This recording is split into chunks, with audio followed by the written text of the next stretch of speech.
Y ahora sí vamos a Gálatas capítulo 5. Hoy iniciamos el capítulo 5. Si se fijan, nos fuimos algo rápido en el capítulo 4, pero prácticamente no había manera de ir más lento o más a detalle. El sermón de hoy se llama Lo único que importa. Lo único que importa. Vamos a leer de los versos 1 al 6. Dice Pablo: para libertad fue que Cristo nos hizo libres. Por tanto, permanezcan firmes y no se sometan otra vez al yugo de esclavitud. Miren, yo, Pablo, les digo que si se dejan circuncidar, Cristo de nada les aprovechará. Y otra vez testifico a todo hombre que se circuncida, que está obligado a cumplir toda la ley. De Cristo se han separado, ustedes que procuran ser justificados por la ley, de la gracia han caído. Pues nosotros, por medio del Espíritu, esperamos por la fe la esperanza de justicia. Porque en Cristo Jesús ni la circuncisión ni la incircuncisión significan nada, sino la fe que obra por amor. Ellos tenían décadas y siglos viviendo en esclavitud. La situación no se estaba volviendo nada mejor, la situación iba empeorando. O sea, las cargas, las tareas, los trabajos forzosos eran cada vez peores. Pero hubo un tiempo donde Dios rescató a estas personas que vivían en esclavitud. Y para dejar su sello para siempre, o sea, para dejar visto que Dios era quien había rescatado a esas personas de la esclavitud, no lo hizo por medio de seres humanos, ni lo hizo por medio de una guerra o otro ejército, sino que lo hizo por medio de milagros. Así es como Dios amó, dice la palabra, al pueblo de Israel cuando estaba en esclavitud y lo rescató de ahí con mano poderosa. O sea, a la luz de esto, ¿cuál debe ser o cuál debe haber sido la reacción de los israelitas? Pues la respuesta obvia es una de infinito agradecimiento y de entregarse por completo a Dios. Vaya, o sea, Él los había rescatado de la esclavitud de Egipto. Y lo que hizo Dios fue darles su ley. El Señor le dio su ley a través de Moisés, y lo que hizo el pueblo de Israel fue entrar en un pacto con Él. El pueblo de Israel dijo: sí, Dios, nosotros nos comprometemos a servirte porque tú nos has rescatado. Esto parece como una historia feliz, pero tiene un final muy, muy trágico. O sea, con el tiempo, en lugar de que todo permaneciera así de bien, el pueblo de Israel, interesantemente, empezó a volver a la esclavitud. ¿Por qué habrán vuelto a la esclavitud? ¿Habrá sido de parte de Dios? O sea, Dios dijo: soy malo y por eso los vuelvo a mandar a esclavitud. ¿O acaso llegó un pueblo y los venció? O sea, venció a Dios y venció a los israelitas y volvieron a la esclavitud. La respuesta es no. La respuesta es: el pueblo de Israel voluntariamente se volvió a la esclavitud. Y esto es impresionante. O sea, un pueblo rescatado por Dios de la esclavitud, con el tiempo volvió a la esclavitud voluntariamente. Pues la pregunta es ¿por qué? O sea, ¿por qué lo hicieron? Y la respuesta es el corazón del ser humano. Pero aunque no lo creamos, esto sucede aún en nuestros días. Y no es algo tan raro, es algo común, pero esto sucede en el contexto espiritual. Y esto es justo lo que Pablo les está rogando a los Gálatas en este pasaje. Hasta ahorita sabemos que Pablo nos ha enseñado que estamos esclavizados a la ley, al pecado, a la muerte, a todo eso, y que nada más Cristo nos hace libres.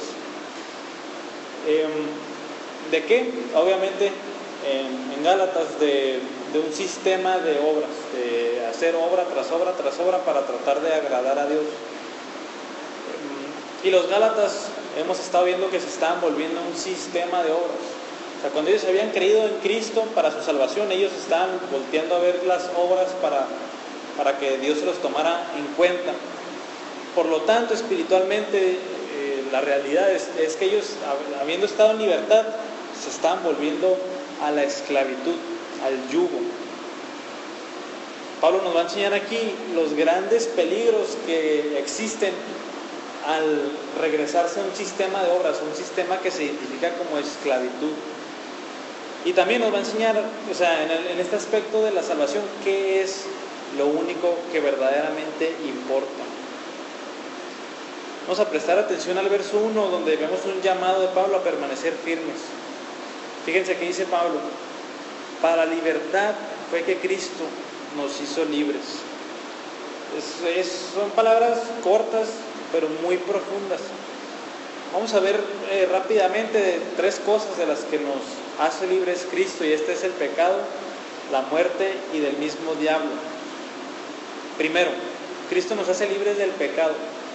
¿Cómo es eso? Número 1, de la culpa del pecado. O sea, todo el pecador tiene una deuda con Dios y la tiene que saldar a fuerzas. Acuérdense que Dios es un juez justo, y los jueces justos, ¿qué hacen? Sentencian al pecador y absuelven al justo. Pero todos siendo pecadores tenemos esa deuda con Dios, y lo que viene a hacer Cristo es liberarnos de esa deuda que tenemos con Dios.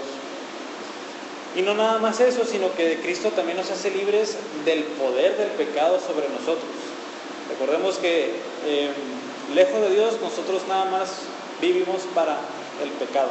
Nos gusta, a pesar de que nos duela, nos remuerda, lo seguimos haciendo por gusto. Y la obra de Cristo nos hace libres de eso.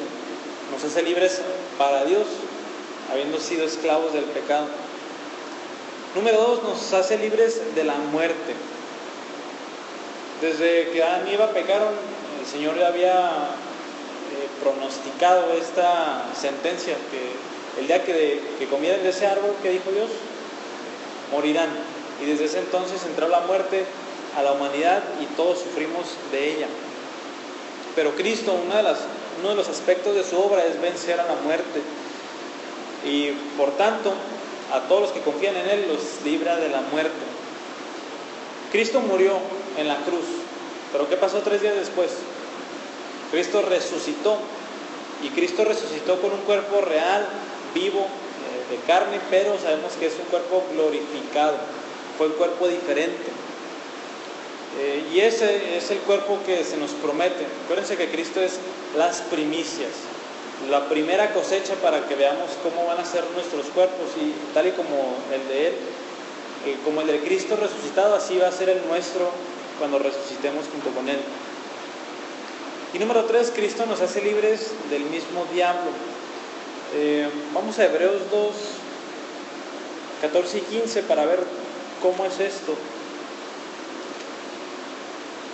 Dice: así que por cuanto los hijos participan de carne y sangre, Él igualmente participó también de lo mismo, para anular mediante la muerte el poder de aquel que tenía el poder de la muerte, es decir, el diablo, y librar a los que por el temor a la muerte estaban sujetos a esclavitud durante toda la vida. Satanás tiene cierto poder sobre los pecadores, y lo que vino a hacer Cristo fue quitarle todo poder a Satanás sobre nosotros. Y un poco ya más en contexto, Cristo nos hace libres ¿de qué? De la ley de Dios. Acuérdense que cada vez que un pecador peca, quebranta la ley de Dios, y ahí está Satanás, que una de las palabras que se usa para escribir a Satanás es el acusador. Lo primero que hace es acusarnos delante de Dios de que hemos pecado y que merecemos la sentencia de la ley. Por lo tanto, de lo que nos hizo libres Cristo es de la misma ley. Eso es lo que tenemos que creer, que entender. Así como dice Pablo aquí: para libertad fue que Cristo nos hizo libres. Cristo nos ha hecho libres. Eso es lo que hay que entender, y hay que dejarlo así muy claro. Y una vez que queda claro, Pablo pasa al imperativo, a la orden, a mandarnos algo. Dice: por tanto, permanezcan firmes y no se sometan otra vez al yugo de la esclavitud. Desde el capítulo 4 empezamos a ver un imperativo, pero oficialmente desde el capítulo 5 Pablo empieza la parte práctica de la carta. ¿Se acuerdan? Hemos visto mucha doctrina, la ley, la justificación, Abraham, la ley, etc. Desde aquí en adelante vamos a ver puros no hagan esto, hagan lo otro. Y aquí Pablo es el primer imperativo que nos da: permanezcan firmes y no se sometan otra vez al yugo de esclavitud. Si se fijan, es interesante que Pablo, un judío, le llame a la ley un yugo de esclavitud, o sea, una cadena. Y puede sonar como que muy despectivo que Pablo le llame a la ley un yugo, pero interesantemente los judíos del tiempo de Pablo a la ley le llamaban el yugo de los mandamientos o el yugo del reino de los cielos. O sea, no era algo así que Pablo le llamó por primera vez. Aún los judíos de su tiempo le llamaban a la ley el yugo.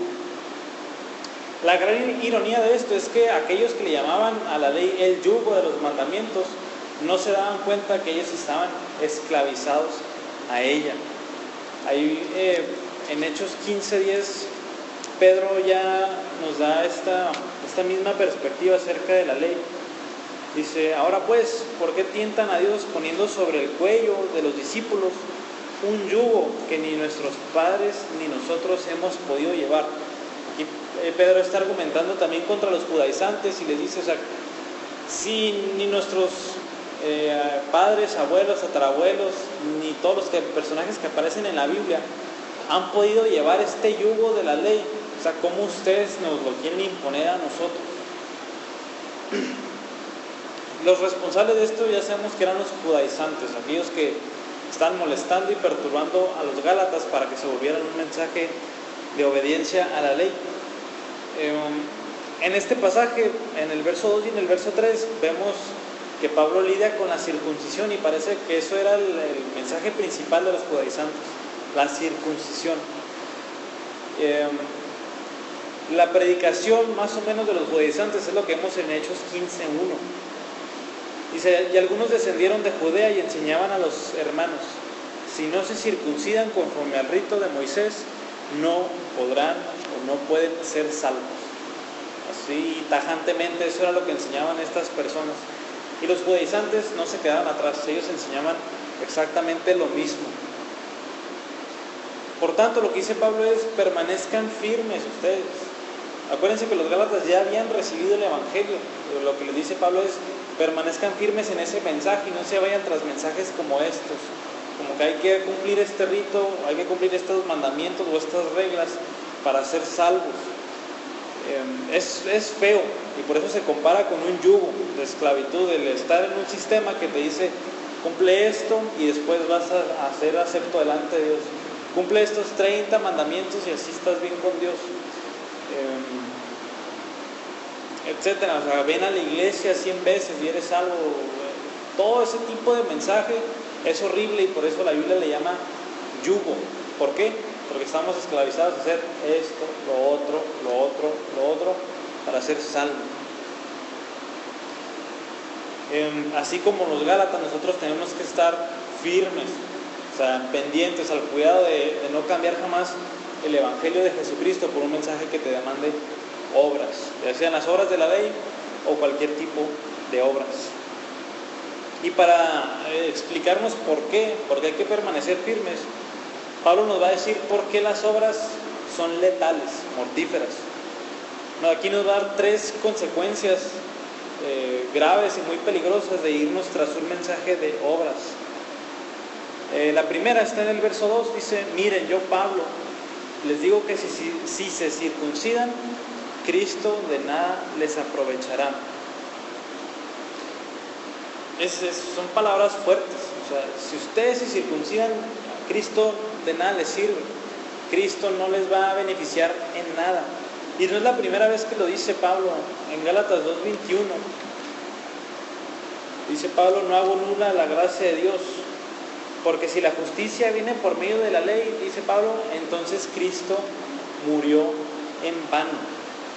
O sea, si tú puedes ser declarado justo delante de Dios por tu obediencia, entonces Cristo murió en vano. ¿Para qué vino Cristo si tú puedes ser declarado justo delante de Dios por medio de tus obras? Y es lo mismo que está diciendo aquí. Si ustedes se circuncidan, Cristo no les va a servir absolutamente para nada. ¿Por qué? Porque no lo necesitamos.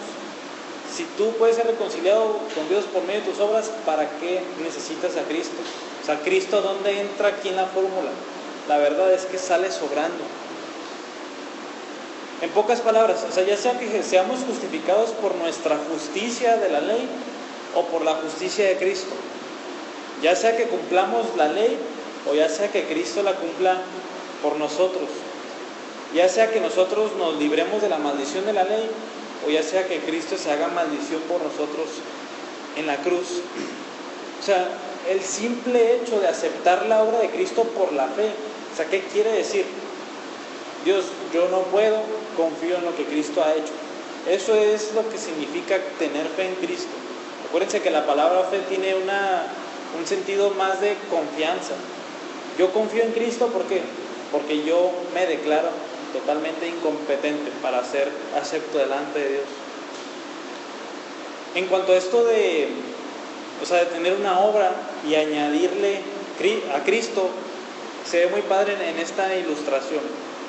O sea, imagínense que mi abuelo me regala un balón de fútbol autografiado por Pelé y después se me ocurre venderlo porque ese balón vale una fortuna, pero la firma ya está algo borrosa y se me ocurre la gran idea de agarrar un marcador y trazarle otra vez la firma así muy cuidadosamente. Si se fijan, el balón por sí solo valía mucho y al momento en que yo quise añadirle mi buena voluntad para que se viera mejor la firma, ¿qué fue lo que hice? Hice que ese balón no valiera ni 50 pesos. Y es exactamente lo mismo en el ámbito espiritual. O sea, si ya Cristo tiene todo para salvarme, todos sus méritos, el perdón de pecados, y si yo le quiero añadir algo, ¿qué es lo que va a pasar? Se va a ir todo por la borda, no me va a servir de nada. En lugar de ganar algo, lo voy a perder todo. Verso 3, vamos a ver la segunda grave consecuencia de irnos tras un mensaje de obras. Y otra vez testifico a todo hombre que se circuncida, que está obligado a cumplir toda la ley. Esto tampoco es algo nuevo para Pablo. En Gálatas 3:10 dice: porque todos los que son de las obras de la ley están bajo maldición, pues escrito está: maldito todo el que no permanece en todas las cosas escritas en el libro de la ley para hacerlas. Los gálatas y los judaizantes tenían como que un interés especial en la circuncisión. Acuérdense que ellos trataban de cumplir toda la ley, observaban los días, los meses, las estaciones, los años. Pero la circuncisión se volvió así como que lo primero y lo más importante que tienes que hacer. Después de la circuncisión ya sigues cumpliendo la ley.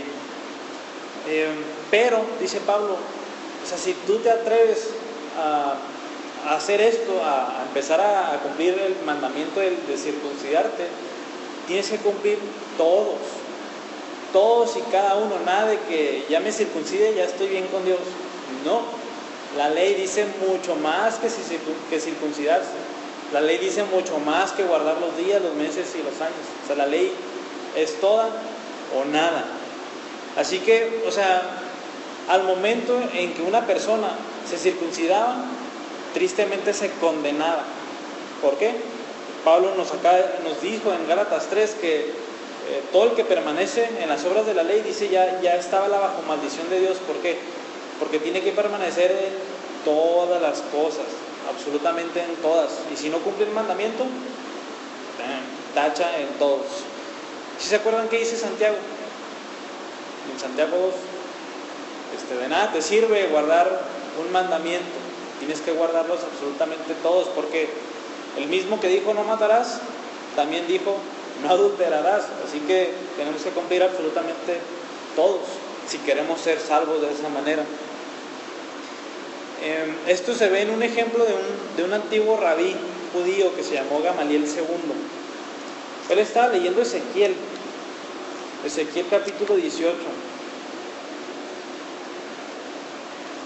Y se topó con el verso 5, Gamaliel. Dice: pero el hombre que es justo y practica el derecho y la justicia. O sea, desde aquí ve este hombre justo. Y este pasaje sigue con muchos mandamientos. Dice: y no come en los santuarios de los montes, ni levanta los ojos a los ídolos de la casa de Israel, ni amancilla a la mujer de su prójimo, ni se acerca a una mujer durante su menstruación, El hombre que no oprime a nadie, sino que devuelve al deudor su prenda, que no comete robo, sino que da su pan al hambriento. Siguen siendo una serie de mandamientos así. Y lo que Gamaliel hizo fue empezar a llorar cuando empezó a leer toda esta serie de mandamientos. Y dijo, solamente aquellos que guarden estos mandamientos vivirán, y no aquellos que cumplen nada más uno. ¿Por qué lloró Gamaliel cuando empezó a enseñar esto? Porque sabía que nadie cumple absolutamente todo eso a la perfección. Por lo tanto, o es por obras o es por gracia. Y esto nos vuelve a enseñar que no hay una mezcla entre las obras y la gracia. O la cumples o te vas a los brazos de Cristo para ser salvo. Verso 4. La tercera y la última terrible consecuencia de irnos tras un mensaje de las obras. Dice Pablo, de Cristo se han separado. Ustedes que procuran ser justificados por la ley, de la gracia han caído. Aquí literalmente dice, de Cristo han sido cortados. Y eso es un juego de palabras interesante que usa Pablo aquí. O sea, ¿qué es la circuncisión? Es cortar un pedazo de piel. O sea, eso es la circuncisión. Para los judíos en el Antiguo Testamento significaba que así como apartas, o sea, cortas ese pedazo, así el creyente es apartado para Dios en el Antiguo Testamento, en el Antiguo Pacto. Pero Pablo les dice lo opuesto a los Gálatas. O sea, el hecho de que alguien se corte un pedazo de piel, en lugar de apartarse para Dios, se aparta de Él. Así como dice aquí, de Cristo han sido cortados. Es muy interesante. Y así como dice enseguida, de la gracia han caído. Muchos han visto este versículo como que se pierde la salvación, pero si se fijan en el contexto no hemos visto nada de eso.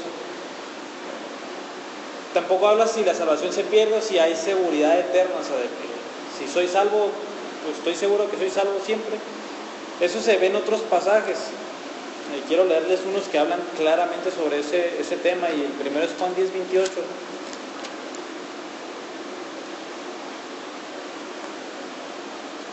Juan 10:28 dice, del 27 dice Cristo, mis ovejas oyen mi voz y yo las conozco y me siguen, y yo les doy vida eterna y jamás perecerán y nadie las arrebatará de mi mano.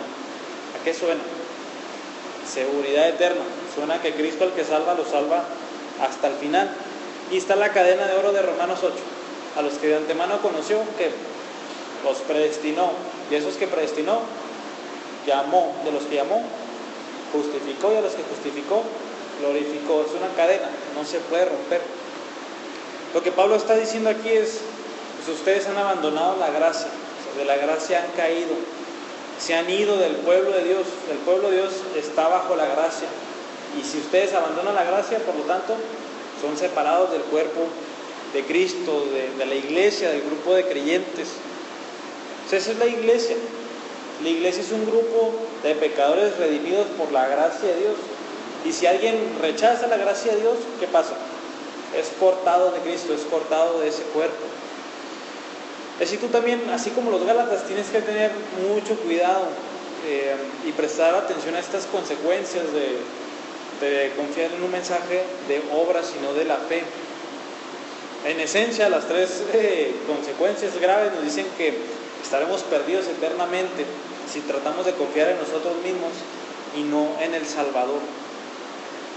Hemos dicho una y otra vez que por qué se le ocurre a una persona meter de su cuchara en la salvación es nada más por orgullo.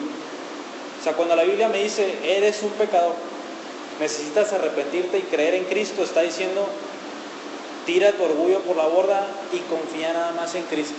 No en ti, no en nada en ti, te están salvando por un regalo, no por algo en ti. Es donde entra en conflicto con el orgullo, y por eso muchos llegan a predicar a Cristo y las obras, o sea, al mismo tiempo, no nada más un mensaje de obras. Muchos tienen a Cristo y a las obras. ¿Qué tenían los judaizantes? A Cristo y a las obras, tristemente. Y así hay muchas religiones. Por eso dice Pablo, permanezcan firmes y no se sometan a un yugo como ese. Finalmente, en los versos 5 y 6 vamos a ver la fe, pero la fe que obra. Dice el verso 5, pues nosotros, por medio del Espíritu, esperamos por la fe, la esperanza de justicia.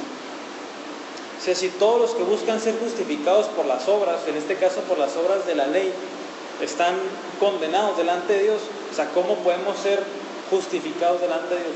¿Cómo puedo ser declarado justo ante los ojos de Dios si soy un pecador? La respuesta es, por la fe. Es interesante, o sea, una y otra vez Pablo dice, por la fe en Cristo, por la fe, por la esperanza. Esto complementa muy bien lo que vemos los miércoles sobre la doctrina de la salvación y específicamente la justificación, porque la Biblia nada más dice que por la fe podemos ser salvos. Desde aquí Pablo dice que la justificación no es algo que se trabaja, sino algo que se espera. Por eso dice aquí que dice, esperamos por la fe, la esperanza de la justicia. Dios otorga justicia a aquellos que la esperan por la fe. Aquí que Pablo diga, la esperamos esa justicia como algo futuro, se está refiriendo al día del juicio final. Yo espero mi justicia en Cristo en ese día. Acuérdense que en ese día Dios va a dar su veredicto sobre todos. Va a sacar todos los trapitos al sol de todos. No va a haber nada descubierto, no va a haber nada oculto, no va a haber nada injusto. Y lo interesante es que todos esperan ese día como con terror. No quiero que Dios saque todo lo que he hecho en ese día. Pero el cristiano, ¿cómo espera ese día? Con alegría. Esperamos ese día tan anhelado. Así como un niño chiquito espera la fiesta de su cumpleaños, así el cristiano espera el día del juicio final. ¿Por qué? ¿Por qué el cambio tan radical? Ahorita en Hebreos 2, una cita que leímos antes, dice que las personas tienen temor a la muerte. Pues sí, o sea, ¿qué va a pasar? ¿Cómo me voy a encarar con Dios? O sea, y peor del día del juicio final. O sea, ¿qué va a pasar en ese día? Pero el cristiano, no. El cristiano lo espera con alegría. ¿Por qué? Porque ese día va a ser declarado inocente ante sus ojos. Y no nada más inocente, sino que justo, bueno. Y por eso va a entrar delante de la presencia de Dios. ¿Por qué? ¿Porque esa persona hizo algo para ganárselo? No. Confió en el perdón de pecados en la cruz de Cristo y por eso es inocente. Y confía en la obediencia perfecta de Cristo cuando se hizo hombre, ¿para qué? Para que esa justicia se le tome a su cuenta. Y la pregunta es, ¿con cuánta confianza, con cuánta alegría, con cuánto temor esperas ese día del juicio final? Hay incontables historias de personas que se dedican toda su vida a vivir vidas intachables. Muchos se van al monasterio, muchos se hacen muchas obras de caridad, muchos se van allá a la India a hacer obras, tristemente buscando ser declarados justos ante los ojos de Dios. Lo interesante es que el testimonio al menos sé que muchos de ellos al final de sus días esperan con terror su muerte. O sea, ellos saben que eso no ha sido suficiente para que Dios los declare justos ante su presencia. Hay un caso en particular, el caso de Martín Lutero. Martín Lutero entró al monasterio y en el monasterio dice que vivió una vida intachable. O sea, en el confesionario él estaba 2-3 horas y cuando salía, luego le llegaba el pensamiento de que no había confesado todos sus pecados. ¿Y cuántos pecados puedes cometer en un monasterio? Nada más él lo sabía. Y él mismo dice en sus palabras de que si alguien pudiera ser justificado por su desempeño como monje en un monasterio, dice, hubiera sido yo. Yo era el mejor monje de todos, yo cumplía todo lo que me pedían a la perfección. Y aún así Martín Lutero, cada vez que venía a la Biblia, acuérdense que esto es antes de ser cristiano, le aterraba el hecho de mencionar la palabra la justicia de Dios. De hecho, llegó a decir que él odiaba a Dios cada vez que él veía la justicia de Dios. Él sabía que por más obediente que pudiera ser, Él estaba muy lejos del estándar de Dios, hasta que confió en Cristo para su salvación y se libró de esa carga. Y es por eso que esta esperanza de la justicia, viene nada más por medio del Espíritu Santo, así como dice ese mismo verso. Por medio del Espíritu esperamos por la fe la esperanza de justicia. Entonces nada más el Espíritu Santo dándonos esa fe que va a esperar esa justicia con gusto en el día final. Desde aquí, desde el capítulo 5, el Espíritu Santo se vuelve un personaje muy importante. De ahí lo vamos a estar viendo a cada rato. Entonces, la única fe que verdaderamente salva a una persona es una que viene por medio del Espíritu Santo. Sabemos que hay muchos que dicen que tienen fe, y esa fe no les va a servir de nada delante de Dios. Tiene que ser una fe que es dada por el Espíritu Santo. Y finalmente dice el verso 6, porque en Cristo Jesús ni la circuncisión ni la incircuncisión significan nada, sino la fe que obra por amor. Si se fijan, para Pablo lo único que le importa que es la fe, pero un tipo de fe, no cualquier fe, la fe que obra por amor. Y si para Pablo era lo único que le importaba, a nosotros es lo único que nos debe de importar. O sea, tanto así que Pablo se atrevió a decir que ni la circuncisión ni la incircuncisión significan nada. Es muy interesante, o sea, cómo Pablo, si les está dice a los Gálatas, no se circunciden, de nada les va a servir, no lo hagan, o sea, de Cristo van a ser arrancados. De repente dice, ni la circuncisión ni la incircuncisión significan nada. ¿Por qué? Para Pablo, en Cristo, el judío y el gentil son uno. Acuérdense que vimos en Gálatas 3:28. No hay judío ni griego, no hay esclavo ni libre, no hay hombre ni mujer, porque todos son uno en Cristo Jesús. O sea, no importa si eres un judío que te demanda la circuncisión, si vienes a creer en Cristo, eres salvo y punto. O por el otro lado, no importa si eres un gentil, una persona común y corriente que nunca se circuncidó y vienes a la fe en Cristo, son iguales. Por eso ni la circuncisión ni la incircuncisión significan absolutamente nada. Ni el judío se debe jactar de su circuncisión, ni el incircunciso se debe de jactar de su incircuncisión. El chiste, ¿qué es? La fe que obra por amor, no importa la raza en este caso. Es lo único que le interesa a Dios. Dios no ve nuestra circuncisión ni nuestra incircuncisión. En un sentido la ve, pero la espiritual, así como dice Pablo en Romanos. Lo único que ve Dios es si tienes fe que obra por amor o no. Y es aquí lo importante, la fe.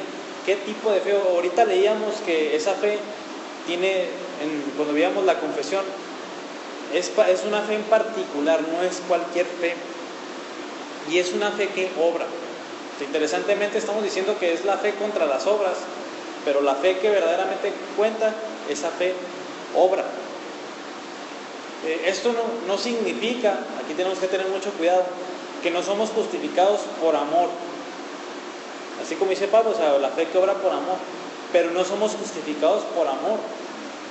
Si somos justificados por amor, ¿qué? Sería por una obra. ¿Por qué? Por mostrar amor. No. Dice la fe que obra por amor. Así como veíamos ahorita, la fe que salva, somos salvos solamente por la fe, pero esa fe nunca viene sola. Es aquí donde tenemos que poner cuidado con las palabras. Somos salvos nada más por la fe, pero esa fe nunca viene sola. De hecho, el amor es un fruto del Espíritu Santo, como vamos a ver ahí en el verso 22. El amor sí le empieza a nacer al que ha tenido fe, pero es un fruto, no es la raíz. La raíz es la fe en Cristo. Y esta es la misma preocupación que tiene Santiago ahí en su carta. O sea, muchos han dicho que Pablo y Santiago tenían un roce porque no se pusieron de acuerdo en cuanto a la doctrina de la justificación. Pero cuando Pablo dice la verdadera fe que cuenta, ¿cuál es? La que obra por amor. Santiago dice en el capítulo 2, Muéstrame tu fe sin obras y yo te mostraré mi fe. ¿Cómo? Por mis obras. Entonces están perfectamente de acuerdo ellos dos. Y lo interesante es que somos más libres cuando amamos primeramente a Dios y después a nuestro prójimo. Hay una frase muy conocida de Agustín de Hipona que dice: ama y haz lo que quieras. ¿Por qué?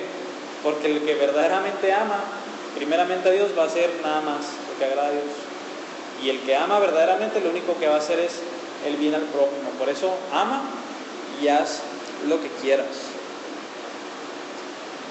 Y acuérdense que este amor es un amor sacrificial. Por eso es que este amor se junta a la libertad. Cuando tenemos un amor común y corriente así recíproco, pues está lejos de haber libertad. Si nada más lo voy a amar cuando me ama, ¿dónde está la libertad ahí? En cierto sentido estoy esclavizado a que me ame Él para que yo lo ame. Pero el amor bíblico, ¿cuál es? Aunque siendo aún pecadores, blasfemando contra Dios, tomándolo como lo último en mi vida, ¿qué hizo Dios? Me amó. ¿Y cómo lo demuestra? Enviando a su Hijo para reconciliarme con Él. Y es igual, o sea, este amor es otra vez liberador. Es un amor que siempre da, sin importar que den o sin importar que todavía le hagan mal a alguien. Así como a Cristo. A Cristo le escupieron, etcétera, le hicieron de todo. Nosotros también, en nuestra vida lejos de Él, y aún así murió por nuestros pecados. Esa es la única fe que verdaderamente cuenta. El peligro siempre va a estar ahí a la puerta, esperándonos para abandonar el mensaje de la cruz, el mensaje de Cristo. O sea, tanto así que los mismos Gálatas, habiendo recibido el Evangelio por parte de Pablo, estaban por dejar este Evangelio. O sea, ¿cuánto más nosotros que no tenemos una predicación directamente de un apóstol, aunque tenemos sus palabras aquí? Nosotros también podemos ser persuadidos. Eso es lo que quiero que entiendan. Nosotros también podemos ser persuadidos por otro mensaje.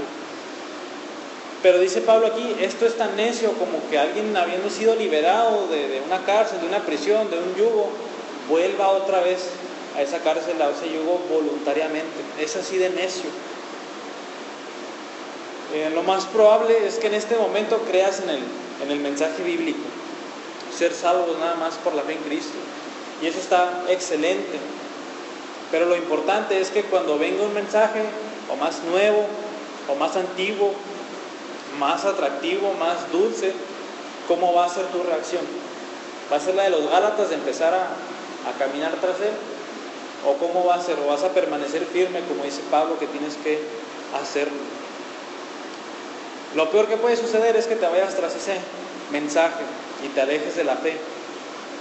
Lo que tienes que entender es que no vas a encontrar el verdadero camino, te vas a alejar de él más bien. No has encontrado la libertad en aquel mensaje que puedes recibir. Has encontrado un yugo gigantesco que te va a esclavizar, y ese yugo hay que recordar que uno solo, por su propia iniciativa, no se puede liberar. ¿Qué dice Cristo? Así que si el Hijo los hace libres, serán verdaderamente libres. Es nada más Cristo quien nos hace libres. Por lo tanto, lo que tenemos que hacer es lo que dice el verso 1: permanecer firmes y no someternos al yugo de esclavitud, tomando la forma que tome. Vamos a orar. Señor, gracias por este mandato de estar alertas, de estar firmes, de estar prestando cuidado de nuestro andar y de cómo vamos a estar delante de ti, vestidos en nuestras obras, en nuestras asistencias a una iglesia, en algunos ritos, o si nada más vamos a estar delante de ti, vestidos de la justicia de Cristo y en su perdón. Ayúdanos a tener cuidado, ayúdanos a tener muy en cuenta estas consecuencias graves de que si nos atrevemos a ir tras un mensaje de esos, Cristo de nada nos va a servir. Guarda nuestro corazón, Señor, ayúdanos a entender que lo único que cuenta delante de ti es la fe, y no es una fe vaga, vacía o muerta, sino que es una fe viva que obra por amor. Que este sea la fe que tengamos todos nosotros y la fe que siempre guardemos y cuidemos en todo momento.